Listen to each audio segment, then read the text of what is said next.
Bonjour, nous avons vu les mécanismes de la méiose et les différentes possibilités de brassage génétique, inter, intrachromosomique, ainsi qu'au moment de la fécondation. Je vous propose de mettre en application ces connaissances au travers d'un exercice de type BAC, l'analyse d'un brassage chromosomique. Voici un exercice de type baccalauréat.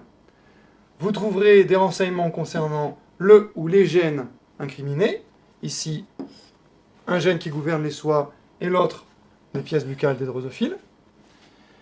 Nous croisons des parents de lignée pure, c'est-à-dire homozygotes, portant des caractéristiques différentes, et on obtient toujours des individus de première génération, notés F1, pour lesquels on indique les caractéristiques phénotypiques.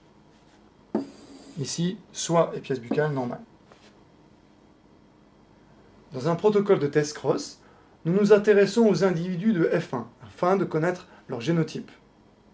Pour cela, nous prenons un individu de cette génération que nous croisons avec un autre individu homozygote récessif. Nous verrons pourquoi par la suite. Nous obtenons des individus de deuxième génération dont vous aurez une répartition des différents phénotypes. Voici donc nos deux individus de lignée parentale, tous deux homozygotes pour des caractères différents.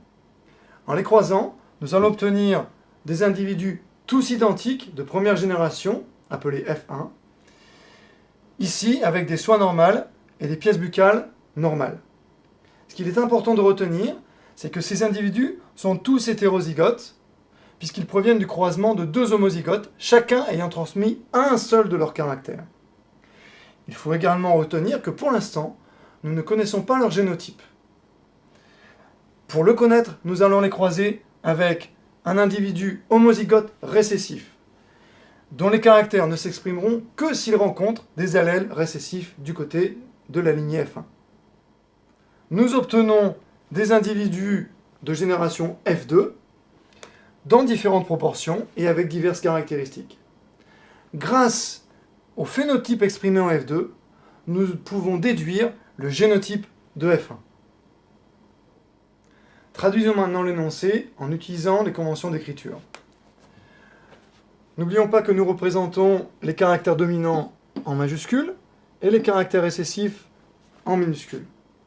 De la même façon, le phénotype est représenté entre crochets, tandis que le génotype est représenté entre parenthèses. Voici donc une façon simple et rapide de représenter l'énoncé. Je vous conseille fortement de calculer les différents pourcentages à partir du nombre des individus de chaque catégorie. De cette façon, ici, nous voyons que les phénotypes majoritaires sont ceux de la lignée parentale. Dans notre exemple, 100% des individus de F1 présentent des soies normales et des pièces buccales normales. Ces caractères sont donc dominants. Indiquez absolument également que dans tous les cas, nous croisons les individus de F1 avec une lignée homozygote récessive. Nous voyons que dans la répartition non homogène de F2, les caractères récessifs s'expriment. Nous pouvons donc en déduire que les individus F1 sont hétérozygotes. La répartition non équiprobable des différents phénotypes de F2 prouve que les gènes sont situés sur le même chromosome. Il s'agit donc de recombinaison par crossing over.